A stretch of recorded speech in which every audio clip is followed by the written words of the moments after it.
सभी को प्रणाम, विशेषकर विद्यार्थियों। आज मैं आपको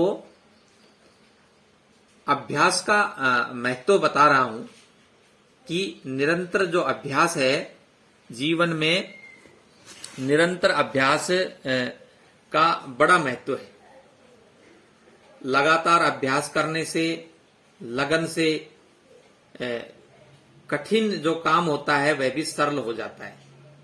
जो कठिन से कठिन जो हमको काम लगता है, कार्य लगता है, वह भी अभ्यास के माध्यम से सरल हो जाता है।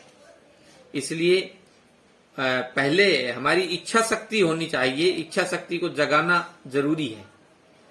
और अभ्यास से किस प्रकार से जो है सफलता पाई जाती है, ये कथा जो है ये शायद आपको बहुत ज्यादा प्रेरित करेगी, प्रेरणा देगी।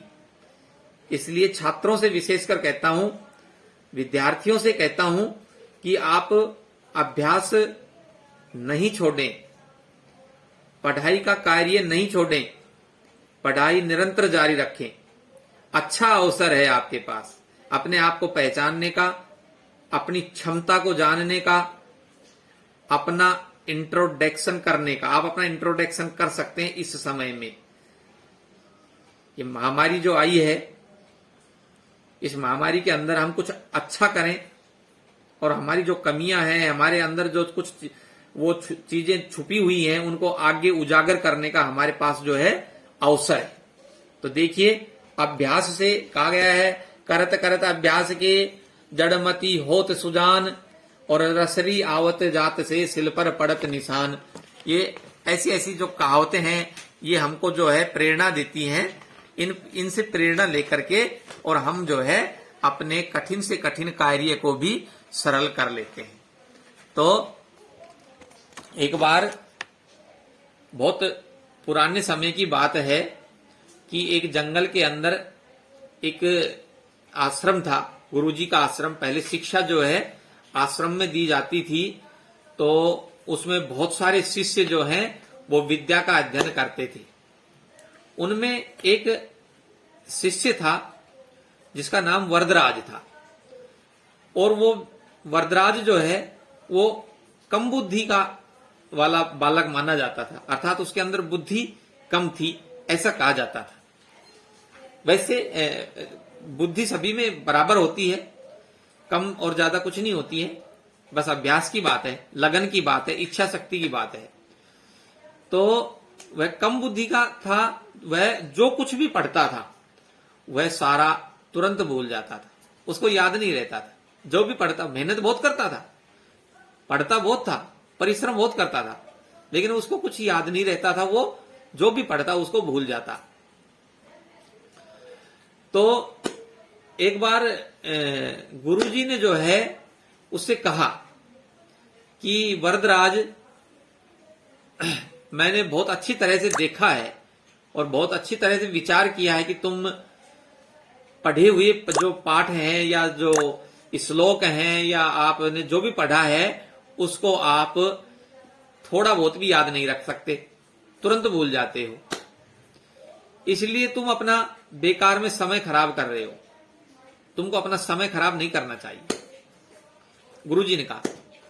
और अपना कोई और काम करो और यहां आश्रम से तुम चले जाओ, क्योंकि तुम्हारा जो नेगेटिव नकारात्मक जो असर है वो और विद्यार्थियों भी पड़ेगा, तो तुम यहां से चले जाओ। वरदराज को बड़ी ठेस लगी, बड़ा दुख हुआ।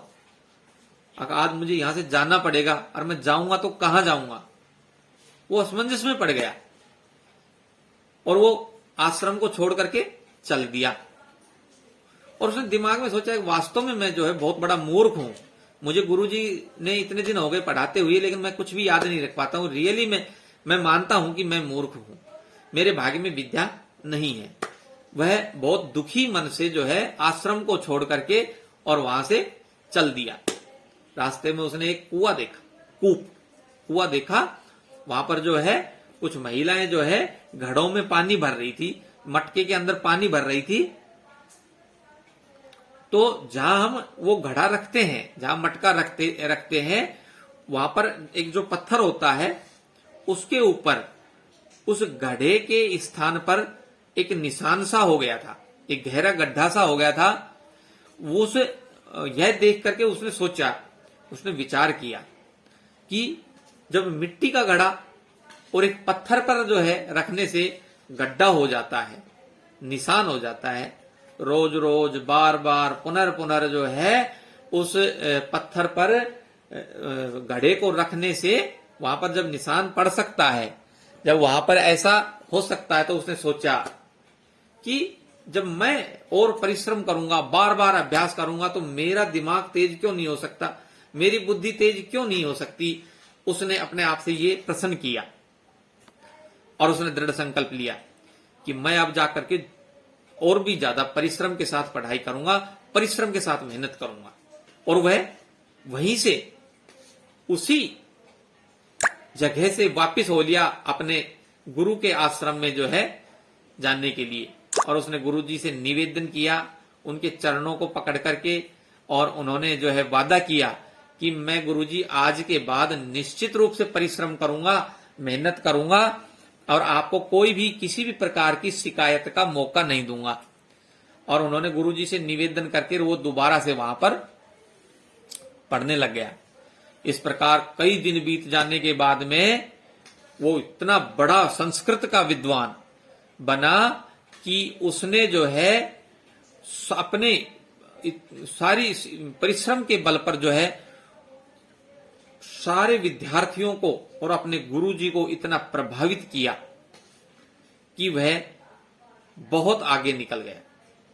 और वो इतना बड़ा पंडित, इतना बड़ा विद्वान बना कि उस वरदराज नामक विद्यार्थी ने एक संस्कृत की व्याकरण की एक पुस्तक है जिसका नाम है लघु सिद्धांत कौमुदी, जो वरदराज आचार्य के द्वारा लिखी गई पुस्तक है। और उसने संस्कृत व्याकरण की पुस्तक रची और संस्कृत साहित्य के अंदर सबसे महान कवियों के अंदर, लेखकों के अंदर उन्होंने प्रसिद्धि पाई और वो महान बने। इस प्रकार से अभ्यास उन्होंने किया लगन के साथ। तो इस कथा से हमें ये प्रेरणा मिलती है कि अभ्यास से क्या सिद्ध नहीं होता, अर्थात अभ्यास से सब कुछ प्राप्त किया जा सकता है। ये समय ऐसा है कि इसमें आप बहुत अधिक लाभ प्राप्त कर सकते हैं। समय को व्यर्थ नहीं गंवाएं, अपना अभ्यास करते रहें, मोबाइल का मिसयूज नहीं करें, मोबाइल का सदुपयोग करें, दुरुपयोग नहीं करें, सदकार्य में अच्छा सोचें, सुरक्षित रहें, घर पर रहें और अभ्यास करते रहें। कोई भी विषय कठिन नहीं है, कोई भी कार्य कठिन नहीं है। जिसको भी हम इच्छा शक्ति के साथ करना चाहेंगे हम पूरा कर सकते हैं। आप लोग इस मूल मंत्र को अपना करके देखें और विद्यार्थियों को भी बताएं। आप देखना, आपको जरूर सफलता मिलेगी। इसी के साथ मेरी आपसे शुभकामनाएं। धन्यवाद, प्रणाम।